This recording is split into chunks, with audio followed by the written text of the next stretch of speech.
is available for us. In that 70%, 50% of glaciers and salt water, and 10% of glaciers, and only 10% is available for us. In that 10% also we are polluting some of the water. And one day we will experience a day, and which is can't imaginable that we'll all fight, even birds, and cannot imagine the day which is very hazardous for us. So thus came our project desalination, sir. This is a simple biological model to avoid the scarcity of water. This is a proposed system desalination plant which will be explained by him. This is our proposed system, the desalination plant. First of all, this should be constructed near the sea coast, sir, where the seawater enters. Sir, see, here you can see the container which will be stored the seawater, and these are the burners.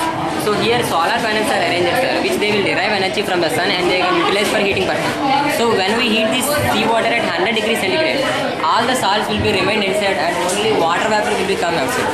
Then we will capture that water vapor and we will pass through this condenser. So from inlet and outlet we will pass the cold water. So ultimately the cold water makes this water vapor again turn into liquid, and that will come into this cylindrical tank. Although we separated some salts, but still some salts like sodium hydroxide and magnesium chloride and potassium chloride, like that salts will be remained. So sir, here you can see these are semi-permeable membranes. So these membranes will not allow any impurities, minute impurities to pass through. So finally we will get fresh and pure water. Then we will link this fresh and pure water to these nearby villages. So the real model there you can see, sir. And another excellent feature of this factory was that it's very eco-friendly, sir. If you see, everything is releasing harmful gases and pollutions. But it's not like that. This simply uses some races, sun radiations. If it's cloudy, it uses gamma rays, artificial rays to heat it.